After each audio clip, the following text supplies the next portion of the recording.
नमस्कार दोस्तों, DD react के एक और रिएक्शन वीडियो में आप सभी का स्वागत है। मैं हूं आलोक। तो आज जिस वीडियो पर मैं रिएक्ट करने जा रहा हूं वो वीडियो है डेली स्वैग का और इसका टाइटल है Indian Muslim aggressive reaction on Bilawal Bhutto Zardari.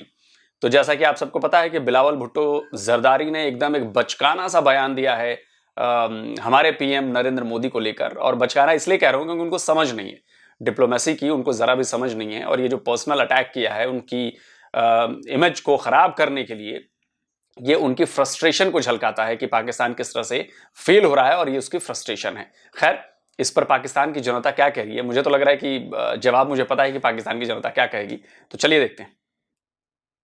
Retired government servant हूँ। माशाल्लाह, वेरी नाइस सर। बेसिकली मेरा आज का आपसे बात करने का पर्पस है कि आपने देखा होगा कि जयशंकर साहब और बिलावल भुट्टो के दरमियान जो तकरार थी उसके एक अभी जवाबात हैं, जबकि बिलावल भुट्टो साहब ने एक जब अपना जवाब दिया इंडिया को कि भाई जो कि मोदी साहब के बारे में जो भी बातें की हैं, उसके बाद जो रद्द अमल आया, एक वीडियो आई है इंडिया से। इंडिया में जो मुसलमान मौजूद हैं वो कहते हैं कि भाई आपने मोदी जी जो है हमारे प्राइम मिनिस्टर, आपने उसके बारे में कुछ नहीं कहा ना, प्रोटेस्ट करने उधर देखे जरा इसको आप कैसे देखते हैं? माननीय नरेंद्र मोदी जी का अपमान नहीं सहेगा और माननीय नरेंद्र मोदी जी हमारे देश की आपने बताना क्या ये मुसलमान जो इंडिया में कर रहे हैं ये सही है या नहीं?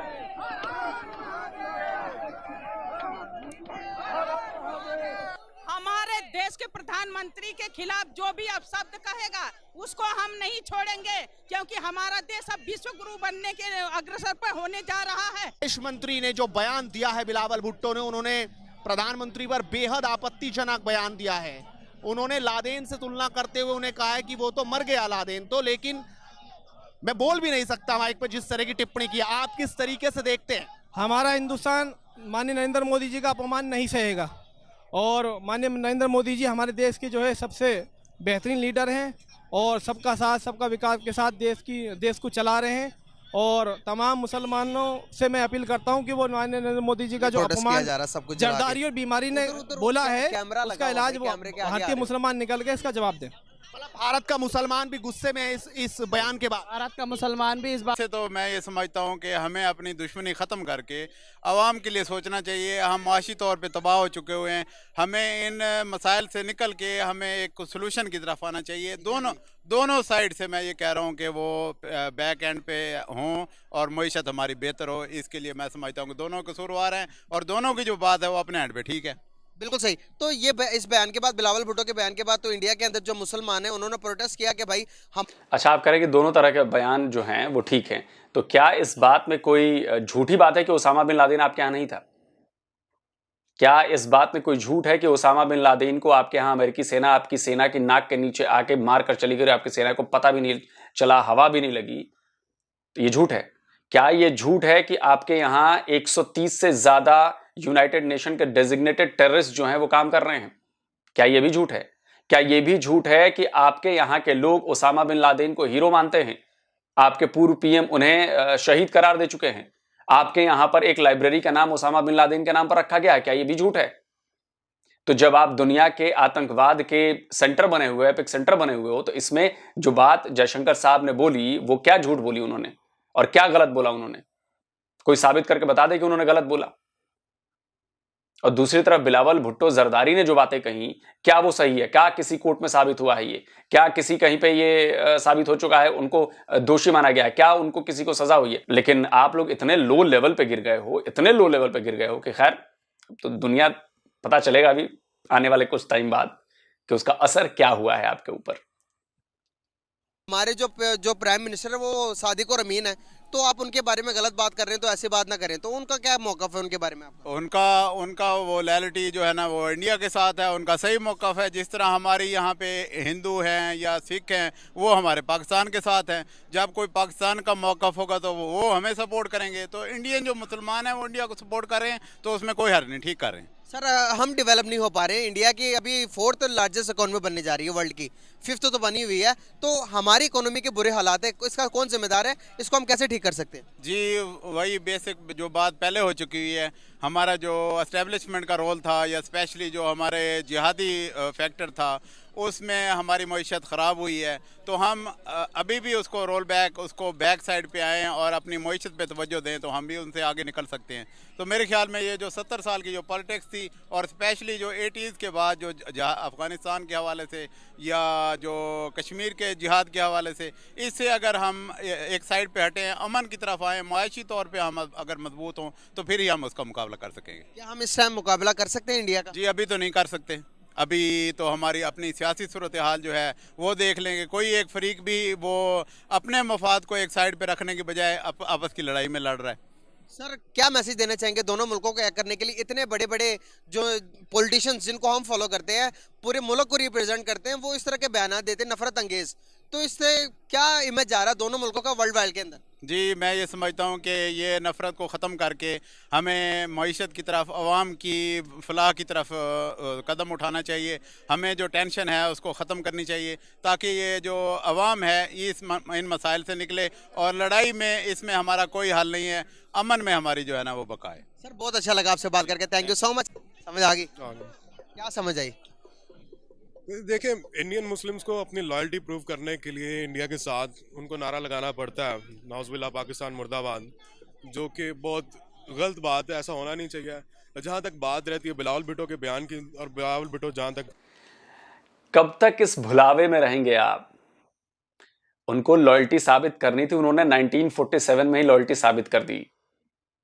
जो लॉयल नहीं थे देश के प्रति वो पाकिस्तान चले गए, जो लॉयल थे वो यहां पे रह गए हैं। इक्का दुक्का लोग उभर रहे हैं, उनका इलाज हो जाना है, उसकी चिंता मत कीजिए आप।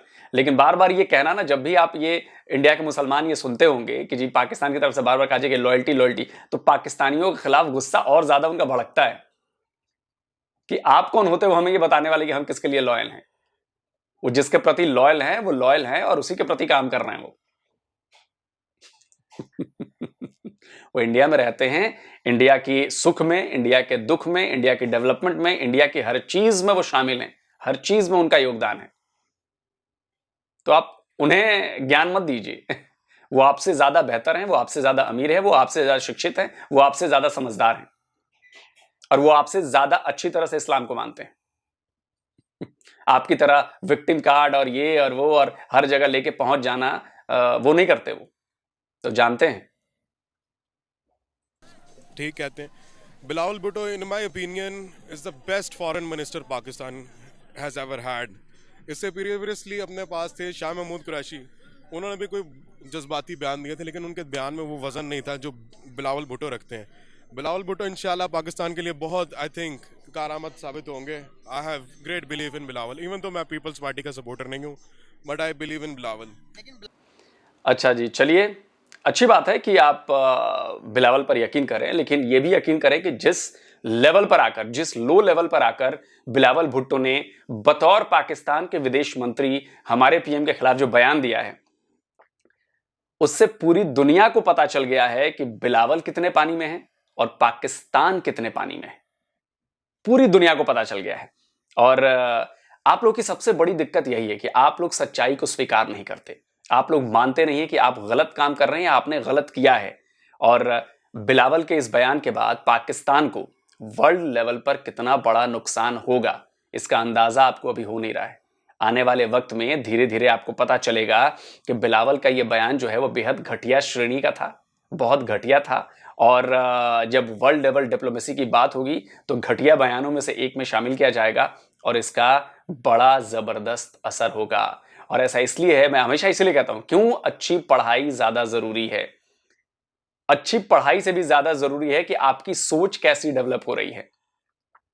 तो बिलावल का बयान से ये लग गया है कि जब ऐसे पदों पर बैठा जाता है तो उनको ज्यादा नॉलेज होनी चाहिए, उनकी बातों पर ज्यादा वजनदार उनकी बातें होनी चाहिए। और देखिए, इनके इस बयान से पाकिस्तान की जनता तो खुश है, लेकिन जो वर्ल्ड लेवल डिप्लोमेसी की बात होगी, जब पूरी दुनिया में उनके इस बयान को जांचा जाएगा, परखा जाएगा, इसका मतलब निकाला जाएगा, तो वहां पर पाकिस्तान को, मैं बिलावल की बात नहीं कर रहा, मैं पाकिस्तान की बात करूं, पाकिस्तान को बहुत बड़ा नुकसान होने वाला है। इसलिए मैं अपने व्यूअर्स से हमेशा कहता हूं कि नॉलेज को बढ़ाना जो है वो बहुत जरूरी है, क्योंकि नॉलेज एक ऐसा हथियार है जिसकी मदद से आप झूठ, प्रोपेगेंडा इनको तो खत्म कर ही सकते हो, आप अपनी बातों में वजन ला सकते हो, आपकी बातें गंभीरता से सुनी जा सकती हैं क्योंकि वो फैक्चुअली होंगी, फैक्ट से भरपूर होंगी, और ये ऐसा तब होगा जब नॉलेज होगी। तो अगर आप भी मेरी तरह अपनी नॉलेज बढ़ाना चाहते हैं तो इसके लिए कुकू एफएम से बेहतर प्लेटफॉर्म और कोई नहीं आपको दे सकता है। मैं क्यों आपको कुकू एफएम रेकमेंड कर रहा हूं? क्योंकि इसकी मदद से हम खुद को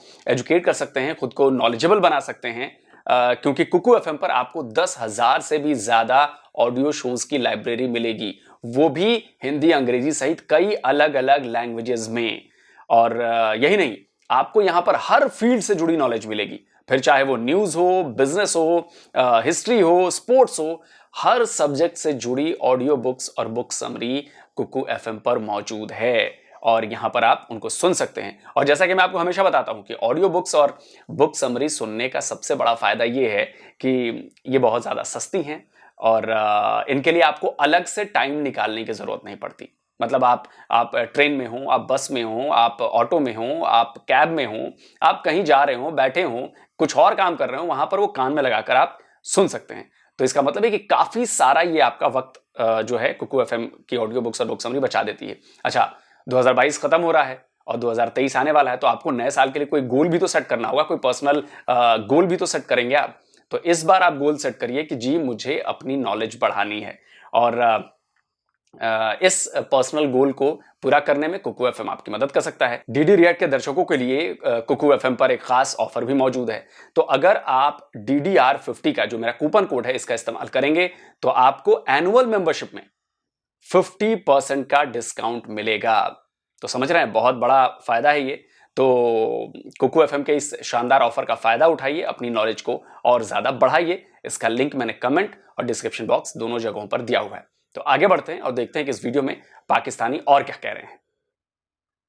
तो मैं पीपल्स पार्टी का सपोर्टर नहीं हूँ, but I believe in Bilawal. लेकिन बिलावल भुट्टो को क्रेडिट देना पड़ेगा कि जो कि गूगल प्ले स्टोर है, गूगल को भी पाकिस्तान में लेके आने में कामयाब हो गए हैं वो, तो ये क्रेडिट उनको जाता। अभी फेसबुक के लिए काम कर रहे हैं, तो इसके अलावा ये तो अच्छा ही बताई मैंने उनकी कि उन्होंने बहुत अच्छा काम किया। नो डाउट कि इस तरह का काम आज से पहले हमारे फॉरेन मिनिस्टर कोई भी नहीं कर पाया। तो अभी की अगर मैं बात करूं तो नेगेटिविटी अगर हम स्प्रेड करेंगे दूसरे कंट्रीज के लिए, अगर वही चीज़ें हमारे अंदर भी पाई जाती हैं, अगर आप किसी के कीड़ा उठाओगे, कीड़ा आपके अंदर भी मौजूद है, दोनों तरफ गंदे। कहते हैं कि चिकड़ को पत्थर मारोगे तो आप खुद गंदे होते हो। तो आपको लगता है कि इस तरह की मतलब कि है इस तरह की स्पीच हो कि दोनों मुल्कों के दरमियान नफरतें पैदा हों?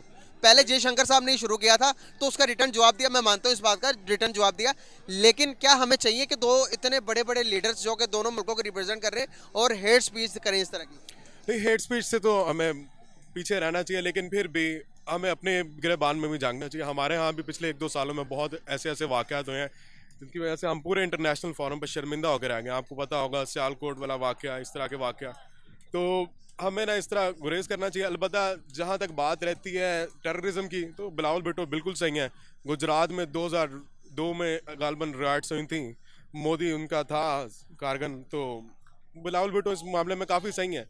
लेकिन जहाँ तक फिर बात रहती है कि एक दूसरे कैसे सही है आप बताइए ना, कहीं पे उन पर आरोप साबित हुए हैं, कहीं वो दोषी पाए गए हैं, कहीं उनको सजा मिली, आपके कहने से क्या होता है? आपके कहने से क्या होता है? और गुजरात में राइट्स हुए थे, वो टेररिस्ट घटना नहीं थी। यहां पर टेररिज्म की बात कही थी जयशंकर साहब ने, मैं आपको अगर याद दिला दूं तो क्या आप ये मानते हो कि ओसामा बिन लादेन टेररिस्ट नहीं था? क्या आप मानते हो कि अल कायदा जो है जिसका वो सरगना था वो टेररिस्ट ऑर्गेनाइजेशन नहीं है? अगर ऐसा मानते हो तभी आपकी हालत ऐसी है, तभी आपकी हालत ऐसी है। आप तो मानते ही हैं आप लोग, लेकिन आपके मानने ना मानने से क्या होता है, इससे कोई फर्क नहीं पड़ता। दुनिया में क्या डिफाइन किया गया, एक संस्था है यूएन, यूनाइटेड नेशन, उसने क्या डिफाइन किया, उसके मुताबिक अल कायदा एक टेररिस्ट ऑर्गेनाइजेशन है। आपके यहां टेररिज्म है। आपके पूर्व पीएम इमरान खान ने माना था कि अल कायदा को उनके यहां ट्रेनिंग दी गई थी, सबसे बड़ी गलती थी। अगर इसके बाद भी आप कंपेयर कर रहे हो ओसामा बिन लादेन को और नरेंद्र मोदी को, तो फिर तो आप कुछ भी कर सकते हो। आप बिना रॉकेट के आप चांद पर जा सकते हो, आप मार्स पर जा सकते हो। आज पूरी दुनिया में भारत की तारीफ हो रही है। आज पूरी दुनिया में भारत ने वैक्सीन उपलब्ध कराई कोरोना में। आज पूरी दुनिया में जो भारत की टेक्नोलॉजी है, यूपीआई से लेकर बाकी सारी चीजें, वो बड़ी वाहवाही की जा रही हैं। और ये सब कितने टाइम में हुआ है? पिछले 8 सालों में, 9 सालों में आपने देखा कि हम दुनिया की 5वीं सबसे बड़ी इकोनॉमी बन गए। लेकिन इसके बाद भी अगर आपको लगता है कि पीएम मोदी पर आप कुछ भी कह दोगे और वो अनआंसर्ड चला जाएगा, तो अनआंसर्ड नहीं जाएगा। इसके बड़े नतायज जो हैं आगे, गंभीर नतायज पाकिस्तान को झेलने पड़ेंगे, याद रखिएगा। वर्ल्ड लेवल पर, सिर्फ इंडिया की तरफ से नहीं, दूसरी कंट्रीज की तरफ से भी। क्योंकि इसको कहते हैं जबरन बयान देना, इसको कहते हैं घटिया बयान देना। अब मैं कहूं कि जो बिलावल भुट्टो जरदारी साहब हैं, उनके खानदान के तो बड़े चर्चे हैं, तो उनके खानदान पर आऊं मैं बोल सकता हूं, लेकिन हमारे देश के पीएम नहीं बोलेंगे। वैसे उस लेवल पर नहीं जा सकते हमारे देश के पीएम, तो करिए। मुल्क में तानेबाजी करना, ये तानेबाजी तो फिर वो आवाम को पागल बनाने वाली बात है। को डिग्रेड करना दो कंट्रीज को, वो ना, मेरे कई दोस्त हैं इंडिया से, तो मैं उनको कभी भी इस तरह नहीं कहता। वो तो कभी भी हम आपस में बातचीत होती है, हमारी बातचीत होती रहती है, लेकिन फिर भी हम कभी भी एक दूसरे को डिग्रेड नहीं करते। कोई लड़ाई नहीं है, कोई कुछ नहीं, मैच हो रहा है तो साथ हम एंजॉय करेंगे, कुछ भी नहीं होगा। लेकिन जहां तक बात रहती है पॉलिटिशियंस की, उनको पॉइंट स्कोरिंग तो करनी पड़ती है, वो वोट कहां से मिलेगा? जयशंकर साहब ने अपना बयान दिया था कि भाई टेररिस्ट जो है वो पाकिस्तान से आते हैं, उसामा बिन लादेन के रूट्स पाकिस्तान से हैं, तो उनका जवाब देते हुए बिलावल भुट्टो ने जो किया वो सही है या गलत है? जयशंकर ने कुछ ना कुछ तो करना है ना, अगले इलेक्शन में कुछ तो कुछ रोटी डालनी है उसने। अब बिलावल ने बिल्कुल सही जवाब दिया है, एग्जैक्टली बिलावल ने बिल्कुल सही किया। अगर देखें कि इतने बड़े अगर हम बात करें फॉरेन मिनिस्टर्स की, तो फॉलो करने वाले बहुत ज्यादा होते हैं। अगर देखें तो हम फॉलो करते हैं अपने फॉरेन मिनिस्टर, प्राइम मिनिस्टर्स को। अगर इस तरह के नफरत अंगेज बयानात वो अपने इतने बड़े प्लेटफॉर्म पर जाकर दें, बड़े से बड़े प्लेटफॉर्म पर जाकर इस तरह के नफरत अंगेज बयानात देते हैं, तो जो उनसे रूट लेवल पर, छोटे लेवल पर जो पब्लिक है, एक दूसरे के ऊपर उनके क्या तस्वुरात बनते हैं, क्या बयानात बनते हैं? इसका ना बहुत नेगेटिव इम्पैक्ट पड़ता है, खास तौर पे हमारे जो मुसलमान भाई इंडिया में रहते हैं उनके ऊपर खास तौर पे। उनको ना फिर यही बात रह जाती है कि भाई पाकिस्तान मुर्दाबाद का हम नारा लगाओ, नहीं तो फिर आपको हम पाकिस्तानी घोषित करेंगे। और फिर इसी गलत फहमी में आप 75 साल से हो भाई साहब, और इसी गलत फहमी की वजह से भारत के मुसलमानों ने आपकी रेड़ लगाई है, लंका लगाई है आपकी ढंग से। और यही वजह है कि आज यहां के मुसलमान आपसे 100 गुना बेहतर जिंदगी गुजार रहे हैं। और आप कहते हो कि जी जुल्म हो रहा है, ये हो रहा है, वो हो रहा है। अरे एक बात बताओ, 75 साल से अगर जुल्म होता तो आवाज नहीं उठेगी? आपको लगता है कि 75 साल से जो आपके मुल्क के से ज्यादा मुसलमान इस देश में रहते हैं, आपको लगता है कि वो जुल्म सहते रहेंगे? क्या बात करते हो यार, वो यहां पर खुश हैं। इक्का दुक्का घटनाएं होती हैं, वो हिंदुओं के बीच भी होती हैं, मुसलमानों में आपस। अच्छा, आपके यहां नहीं होती हैं? आपके यहां तो 98% मुसलमान है ना, फिर भी आप शियाओं को काट डालते, आप अहमदियों को उनका हक नहीं देते, उनकी बैंड बजा के रखी हुई है आपने। लेकिन आपको ये सब नजर नहीं आएगा। 98% मुसलमान है आपके यहां देश में, इस्लामिक रिपब्लिक ऑफ पाकिस्तान है। तो जब एक ही मजहब के आप लोग हो तो आपस में आपकी नहीं बन रही, यहां पर तो अलग अलग मजहब के 4 मजहब के लोग रहते हैं, उससे भी ज्यादा और भी चीजें हैं। लेकिन ना, जहां अपनी गलती होगी वो तो नहीं देखेंगे जी, ना वो तो होता रहता है जी, कोई बात नहीं। फिर आपके साथ जो करना है वो करेंगे, लेकिन फिर भी इस तरह के ना करना नहीं चाहिए। इसको ना बड़े सिविलाइज तरीके से, डिप्लोमेटिक वे से हमें करना चाहिए। जिस तरह मिला बिलावल की पिछले महीनों बात करें, उन्होंने जिस तरह रशिया का मामला हैंडल किया था, दैट वाज कमेंडेबल। लेकिन इस मामले को भी अगर वो सिविलाइज तरीके से हैंडल करें, थोड़ा भाईचारे का हाथ डालें, तो फिर वो बेहतर रहेगा। अभी आपने कहा कि मुसलमानों को अपनी लॉयल्टी शो करनी पड़ती है इंडिया को, इसलिए बयान देते हैं। मैं एक गुजरात का वाकया हुआ, इस बात से मैं डिनाई नहीं करता, इस तरह के वाकयात होते हैं, पाकिस्तान में भी होते हैं। इस तरह के वाकयात मैं डिनाई नहीं करता कि भाई नहीं हुए। अगर आप देखेंगे मॉडल टाउन, तो यहाँ पर तो कोई हिंदू नहीं ना रहते थे, मुसलमानों के साथ ही वाकयात हुए ना, तो इस चीज को हम डिनाई नहीं कर सकते कि भाई हमारे साथ भी होते हैं। और अगर मैं अच्छा, और शिया मुसलमानों के साथ और भी क्या करते हो आप? कितने बम ब्लास्ट कराते हो आपके यहाँ शिया मस्जिदों में? अभी हाल ही में बम ब्लास्ट हुआ था शिया मस्जिद में, 60-70 लोग मारे गए थे। वो टेररिज्म नहीं है, वो प्रॉब्लम नहीं है, वो दिक्कत नहीं है, उस पर तो सब जी बढ़िया है। हमारे यहाँ एक लड़ाई झगड़ा हो जाए और उसमें एक मुसलमान की जान चली जाए तो आप तो जी तबाही मचा देते हो कि जी तो इस्लाम के दुश्मन हैं और मुसलमानों पर इंडिया जुल्म करता है। लेकिन आप मुसलमान होकर शियाओं पर जुल्म कर रहे वो नहीं दिखता, आप मुसलमान होकर अहमदियों पर जुल्म कर रहे वो नहीं दिखता, आप मुसलमान होकर आपके यहाँ के पाकिस्तानी हिंदू सिखों पर जुल्म कर रहे वो आपको नहीं दिखता। वाह जी वाह, गजब दोगलापन है। कहां से लाते हो भैया ये सब दोगलापन? बात करूं दूसरी तरफ, तो वहां पर जो अगर मुसलमानों की बात करूं तो मुसलमान वो कहते हैं कि भाई इस टाइम पाकिस्तान में जो मुसलमानों के हालात हैं उससे ज़्यादा अच्छे हालात इंडिया में हमारे हैं। इस बात को कैसे डिफाइन करेंगे? और बहुत सारे मुस्लिम्स के साथ मेरी बात भी होती है, इंटरेक्शन भी होता है इंडिया के जो हैं, वो कहते हैं भाई हम बहुत खुश हैं, हमारी फिक्र छोड़ दो, तुम लोग अपनी फिक्र करो, तुम्हारी इकोनॉमी जा रही है। इस चीज़ को कैसे देखते हैं? देखिए, इसमें हमें थोड़ा हार्ड पिल स्वॉलो करना पड़ेगा, एक उसे करवा घूंट पीना पड़ेगा, क्योंकि इकोनॉमिकली तो हमसे वो बेहतर है, ये हमें डिनाई नहीं कर सकते। जहाँ तक बात रहती है पूरा फ्रीडम उस तरह का जिस तरह के हमारे यहाँ पाकिस्तान में है, वो उनके पास अलबत्ता नहीं है। वही मैंने बात जैसे की थी, लॉयल्टी उनको प्रूव करनी पड़ती है, वो उस तरह का जज्बा नहीं वो लेके आ सकते जो हमारे यहाँ हम महसूस करते हैं। मुजम्मिल भाई, मैं आपसे ये गुजारिश करूंगा कि प्लीज़ जब अगली बार ऐसा कोई कहे कि भाई उनको आज़ादी नहीं है, तो आप उनसे पूछिएगा कि किस तरह आज़ादी नहीं है। उनको अपना इस्लाम धर्म प्रैक्टिस करने की इजाज़त नहीं है, आज़ादी नहीं है, या यहाँ पर जाकर मस्जिद में नमाज पढ़ने की आज़ादी नहीं है, या उनको यहाँ पर किसी सरकारी नौकरी करने की आज़ादी नहीं है, या उनको यहाँ पर कारोबार करने की आज़ादी नहीं है, या जो गवर्नमेंट के जो अलग अलग जो योजनाएं चलाई जाती हैं, प्रोजेक्ट चलाए जाते हैं, क्या उनका फ़ायदा उनको लेने की आज़ादी नहीं है? आप ये सवाल जरूर पूछे, किस तरह की आजादी की बात करते हैं आप, और धार्मिक आजादी का पैमाना क्या है? अगर ये पैमाना है कि जी मस्जिद में नमाज पढ़ना, सड़क पर खुलेआम घूमना, जाके हर जगह नौकरी करना, तो ये सारी चीजें इंडिया में होती हैं। आपके यहां है कि अहमदियों को मस्जिदों में नहीं जाने दिया जाता, याद है ना? अहमदियों को आपके यहां मस्जिदों में नहीं जाने दिया जाता। अहमदियों को आप मुसलमान मानते ही नहीं हो, आप उनके राइट्स खा जाते हो। शियाओं की मस्जिद अलग है, सुन्नियों की मस्जिद अलग है। तो जब आप कहते हो कि इस्लाम सबको एक बराबर कहता है, तो इसमें ये बंटवारा क्यों भाई? इसकी बात नहीं करेंगे आप? बाकी इकोनॉमिकली, कारोबार के लिहाज से, बाकी internationally they are way better than us. थोड़ा मेरे नजदीक आ जाओ यार। अगर मैं बात करूं टेक्नोलॉजी के लिहाज से, अगर मैं बात करूं इकोनॉमी के लिहाज से, इंडिया ग्रो कर रहा है, इसमें नो डाउट, दो राय है ही नहीं। अगर आपको थोड़ा बहुत पता तो आईटी के बारे में क्या जानते हो, कुछ जानते हो इंडिया के बारे में? मैं सीएस का स्टूडेंट हूँ, खास तौर पे तो पता है। खास तौर पे जितनी भी दुनिया की लीडिंग सॉफ्टवेयर कंपनीज हैं, वो ज़्यादा इंडिया बांग्लादेश की तरफ ग्रेविटेट करती हैं। यहाँ पे तो उनको चीप लेबर मिल जाता है, ऊपर से धर धर के माइक्रोसॉफ्ट वहाँ पे जा रहा है, रॉकस्टार वहाँ पे जा रहा है, अमेजोन वहाँ पे आपके सामने इतना ज़्यादा बढ़ चुका है। वहाँ पे पाकिस्तान में गया, हमारे यहाँ पे अमेजोन के 13 लाख अकाउंट बैन होते हैं। ये चीज़ होता है।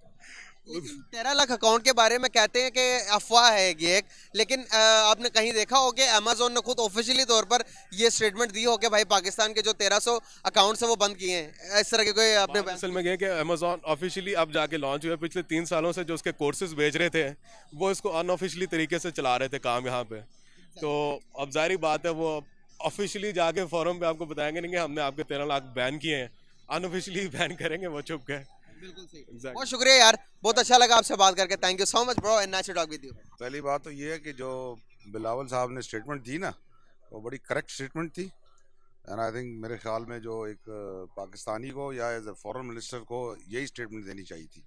बिल्कुल सही। ठीक है सर, ना? आपको नहीं लगता कि एक एतदाल का मुजाहरा करना चाहिए? एक जो बड़े बड़े पॉलिटिशियंस हैं, जब वो इस तरह के नफरत अंगेज बयानात देते हैं, दोनों तरफ की बात कर रहा हूँ मैं, ना मैं पाकिस्तान को सही कह रहा हूँ, ना मैं इंडिया को गलत कह रहा हूँ, दोनों तरफ की गलती बराबर की है या नहीं, आप बताएं। बात यह है ना कि पहल तो उन्होंने की है ना। Exactly. तो जब पहल की है तो उस पहल में तो जवाब यही मिलेगा उनको ना फिर। सही बात है। अच्छा, पहल की तो उन्होंने क्या बोला? क्या ये बात, मैं फिर से दोहरा रहा हूं कि क्या ये बात गलत है कि ओसामा बिन लादेन आपके यहां नहीं था? क्या ये बात गलत है कि ओसामा बिन लादेन को आपकी आईएसआई, आपकी सेना ने नहीं छुपाया? क्या ये बात गलत है कि पाकिस्तान की सरकार आईएसआई के साथ मिलकर ओसामा बिन लादेन को सपोर्ट नहीं कर रही थी? क्या ये गलत है कि आपके यहां टेररिज्म नहीं है? क्या ये गलत है, अभी टीटीपी वाले क्या कर रहे हैं आपके यहां, वो टेररिज्म नहीं है? आप बताइए। आपके यहां आए दिन बम ब्लास्ट हो रहे हैं, ये चीजों ने टेररिज्म नहीं है? क्या जयशंकर साहब ने क्या पर्सनल अटैक किया? एज ए कंट्री उन्होंने बताया कि ओसामा बिन लादेन जिस कंट्री में मिला था वो हमें उपदेश न दें, और शुरुआत आपके यहां से हुई थी। भूल गए आप कि जी लाहौर में जो ब्लास्ट हुआ वो ब्लास्ट इंडिया ने कराया है, हमारे पास सबूत हैं। उसके बाद आपके जो मंत्री थे उन्होंने बोला, उसके बाद हिना रब्बानी खार बोल रही है कि टेररिज्म का इस्तेमाल जितना इंडिया ने नहीं किया, मतलब ये हंसने वाली बात है, उतना किसी और देश ने नहीं किया, ये हंसने वाली बात है। तो आप हमारे ऊपर आरोप लगाओगे तो टेररिज्म के आरोप आपने लगाया तो उसका जवाब टेररिज्म के रूप में दिया गया था। कि जी ओसामा बिन लादेन, आपको याद दिलाया जयशंकर साहब ने कि ओसामा बिन लादेन आपके यहां मिला था, इंडिया में नहीं मिला था वो। लेकिन आप उसको अगले बार में आपके विदेश मंत्री कहां लेकर गए? गुजरात राइट्स पर लेकर चल गए। ले दे के आप वहीं पे घूम के जाते हैं। आपके यहां राइट्स नहीं होते। रिलीजियस फ्रीडम इंडेक्स में आपकी हालत क्या है आपको पता है ना, कि आप अमेरिका की वॉच लिस्ट में हो, पता है ना। लेकिन आप तो बेशर्म हो, बेशर्मों की तरह बात करोगे। सारी दुनिया को पता है कि आपके यहां क्या हो रहा है। रिलीजियस फ्रीडम के नाम पर, आपके यहां धर्म के नाम पर, मजहब के नाम पर किस तरह से लोगों के कत्ल किए जा रहे हैं। आपके यहां उन लोगों को हीरो बना दिया जाता है जो ये किसी भी अफवाह में कत्ल कर देंगे। उन्होंने जी ब्लास्फेमी की है, कुरान के खिलाफ कुछ बात बोली, मैंने उसका कत्ल कर दिया, आम आदमी, और लोग उसको हीरो बना देते हैं। वाह वाह वाह वाह, गजब। तो दुनिया ये नहीं देखती क्या? लेकिन आप उसको सही बताते हो क्योंकि आपका माइंडसेट वैसा है। तो सर क्या कहते हैं आप, ये रिलेशनशिप को अगर सही करना हो तो फिर इस तरह की बातें करनी चाहिए या नहीं? नहीं करनी चाहिए, लेकिन दोनों बेहतर किस तरह हो सकता है जी, बेहतर किस तरह हो सकता इत्तेदाल पसंदी दोनों साइड से। है? कौन ज्यादा करता है जी, इत्तेदाल पसंदी? कौन ज्यादा करता है? पाकिस्तान करता है, इंडिया नहीं करता है इत्तेदाल पसंदी।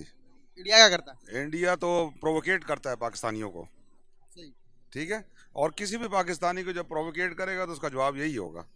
सही सर। तो जो बिलावल भुट्टो साहब ने कहा कि आप कह रहे हैं कि डिफेंड करेंगे, सही कहा उन्होंने। बिल्कुल सही कहा है सर देखें कि अगर हम उसका जवाब, अगर जो जयशंकर साहब ने दिया उसका जवाब कोई और हो नहीं सकता था कि? और कोई नहीं हो सकता था, यही जवाब था? यही जवाब था इसका। तो अब हम हालात कैसे ठीक कर सकते हैं दोनों मुल्कों के? हालात तब ठीक होंगे, तो मैंने आपको यही बताया ना कि दोनों साइड से पहल होगी तब होगा। लेकिन इंडिया इंटरेस्टेड ही नहीं है इस चीज में ना, वो प्रोवोकेट कर रहा है। सही। तो मतलब कि आपको नहीं लगता कि हालात मतलब हमारे और इंडिया के दरमियान जो रिलेशन है वो ठीक होने के कोई चांसेस नजर आते हैं? आई डोंट थिंक सो कि ठीक होंगे। अभी 47-75 सालों से नहीं हुआ तो अभी हो जाएगा? नहीं होगा। तो हमारे बीच में क्लैशेस की चीज के? हमारा बीच का सबसे बड़ा क्लैश तो कश्मीर का है ना बेसिकली। जब तक वो रिजॉल्व नहीं होता है कोई चीज रिजॉल्व नहीं होगी। सर कश्मीर का रिजॉल्व अभी तक क्यों नहीं हुआ? इंडिया की हठधर्मी है उधर। क्या देखे ना, यूनाइटेड नेशंस के इसके ऊपर रेजोल्यूशंस हैं। क्या रेजोल्यूशन ये कि प्लेबिसेट होना चाहिए, ठीक है, वो प्लेबिसेट नहीं होने दे रहा। उसके बाद कश्मीर की डेमोग्राफी जो है वो चेंज कर रहा है। वहाँ पे मुसलमानों की अक्सरियत जो है उसको अकलियत में तब्दील कर रहा है। अच्छा, मुझे ये समझ में नहीं आती कि कैसे आप ये कह सकते हो कि डेमोग्राफी चेंज हो जाएगी। आपको अंदाजा है कि जम्मू कश्मीर में कितने मुसलमान रहते हैं? हम बाहर से कैसे किसी को ले जाके वहां पर कितने बसा देंगे? कितने? वहां पे जनसंख्या अगर कम होती तो चलो हम मान के चलते हैं कि 2000-4000 हो तो 2000 लोगों को ले जाके बसा दो, डेमोग्राफी चेंज करो। अरे करोड़ों मुसलमान हैं वहां पर यार, 90% मुसलमान हैं, और आप कह रहे हो कि जी डेमोग्राफी चेंज हो जाएगी। उतनी ठंड में यहां से जाके रहेगा कौन? और क्यों कोई अपना घर बार छोड़कर जाएगा दूसरे स्टेट में रहने? ये सोचते हो आप लोग? मैं आपको कहूं कि मैं आपको उठा के सारी सुविधाएं दे दूंगा, बलूचिस्तान में जाकर बैठा दूंगा, बलूचिस्तान में जाकर बैठ जाओगे क्या? बैठोगे? वैसे तो बलूचिस्तान की आबादी बहुत कम है और आप लोगों ने वहां पर डेमोग्राफी चेंज जरूर कर दिया है। सारे पंजाबियों को और यहां से ले जाके बसाया हुआ है वहां पे। नहीं विश्वास हो तो जाके आपके यहां की रिपोर्ट से पढ़ लीजिएगा, आपको पता चल जाएगा। जहां पर पॉपुलेशन की डेंसिटी इतनी ज्यादा है जम्मू कश्मीर में, आप कह रहे हो डेमोग्राफी चेंज हो जाएगी। 75 साल हो गए, क्या डेमोग्राफी चेंज हो पाई? और मैं गारंटी देता हूं कि आगे आने वाले 75 साल में अगर डेमोग्राफी चेंज हो गई तो जो कहोगे वो कश्मीर हम आपको दे देंगे, अगर डेमोग्राफी चेंज हो गई तो। कैसे ऐसी बातें करो जो लॉजिकल हो। आप ये डेमोग्राफी चेंज की बातें पिछले कई सालों से कर रहे हो। कितनी डेमोग्राफी चेंज होगी? अगर डेमोग्राफी चेंज हुई तो कश्मीर के कोई सबूत ही नहीं है इसका। इलॉजिकल बात है। बिल्कुल सही। सर यूएन के रेजोल्यूशन के मुताबिक अगर हम देखें तो उसके 3 शरायत है यूएन के। यूएन ने यह कहा था कि भाई पाकिस्तान जो है कि अपने अफवाज जो पीओके है, जो हमारे पाकिस्तान है, जो पाकिस्तान हमारे हिस्से में, उसने कहा कि एक भी कोई भी बंदा ना हो जो कि नॉन कश्मीरी हो, चाहे अफवाज हो चाहे पुलिस हो, सारे के सारे चले जाए तो फिर इंडिया अपनी फौज को कम करेगा आजाद कश्मीर से। फौज की बात नहीं है, बात यह है कि प्लेबिसेट है। मैं बता रहा हूँ ना आपको, तीसरा रूल ये है कि जब पहला रूल फॉलो होगा तो फिर तीसरे रूल की तरफ देखा जाएगा कि बात ये मेरे भाई, ये चीजें इस तरह रिजॉल्व नहीं होंगी, ठीक है। ये जब तक दोनों अक्रॉस द टेबल बैठेंगे नहीं। ये फंस गए भाई साहब, अब ये बात को घुमा रहे हैं, ये बात को घुमा रहे हैं। मुजम्मिल भाई ने कहा ना कि यूएन के रेजोल्यूशंस, अब ये बात को घुमा रहे हैं, देखिए, और थोड़ी देर में ये नकार देंगे इस बात को कि यूएन के रेजोल्यूशन में ऐसा कुछ लिखा ही नहीं है। मैं एकदम गारंटी दे रहा हूं आपको। और यूएन रेजोल्यूशन जब तक इन्फोर्स नहीं होगी, ये इसी तरह चलता रहेगा। ये सही। मेरे अभी तीसरा रह गया था, क्या जो मैं बता रहा था, जो कि यूएन के रूल्स है। सर हमने यूएन के रूल्स फॉलो किए हैं? हम तो कर रहे हैं। सर हमने नहीं ना किए अभी तक। हमने कैसे नहीं किए हैं? सर जो यूएन ने कहा था, सबसे पहले जो शराइत रखी थी, कहा था कि भाई जो पाकिस्तान है वो अपने अफवाज, जो अपने कश्मीर के अंदर जो अफवाज है उनको खाली करे, कश्मीर से आज़ाद करे। ये कब का है? यूएन के रेजोल्यूशन के अंदर लिखा हुआ ये सर, लिखा हुआ। और जब पाकिस्तान कम करेगा। चलो जी, thank you very much. Thank you so much. भाग गए। मैंने क्या बोला था आपको? ये भागने वाले, ये सरकारी कर्मचारी, इनको पता है कि यूएन के रेजोल्यूशंस क्या हैं, लेकिन चूंकि प्रोपेगेंडा करना है तो बोलेंगे ही। देखा, भाग गए। मुजम्मिल भाई ने बताया कि एक्चुअली में हम यूएन रेजोल्यूशंस का पालन नहीं कर रहे हैं, हम नहीं माने, पहली शर्त नहीं मानेंगे तो कहां से बाकी की शर्तें पूरी होंगी? भाग गए। बस पाकिस्तानियों की यही दिक्कत है कि वो फैक्ट्स पे बात नहीं करते। आप अगर यूएन में जा रहे हो तो यूएन के जो रेजोल्यूशंस हैं उन पे बात करोगे ना, उनके शर्तों को मानोगे ना, या सब कुछ आपके मुताबिक होगा, या तो आप अपने मुताबिक कर लो जो 4 बार लड़ाई लड़के आप कर नहीं पाए, या तो यूएन के मुताबिक चलो। तो यूएन के मुताबिक चलो तो अपनी सेना हटाओ, अपने लोगों को हटाओ वहां से जो नॉन कश्मीरी है, वो भी नहीं हटाना।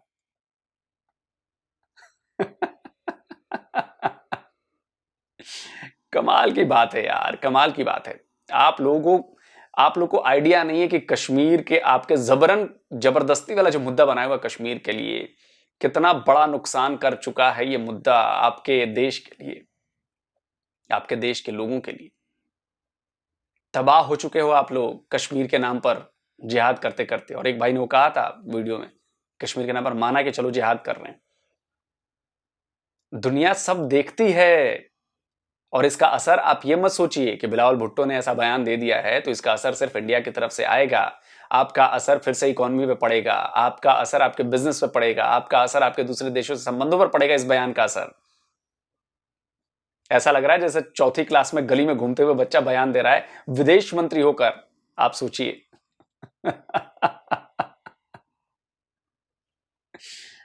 उफ उफ उफ उफ उफ, क्या कहें क्या कहें क्या कहें क्या कहें।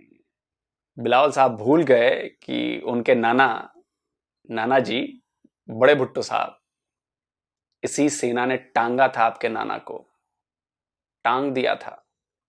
क्या मिला उनको पाकिस्तान से? आपके नाना को, आपकी मां को क्या मिला? बम धमाके में मौत। क्या मिला?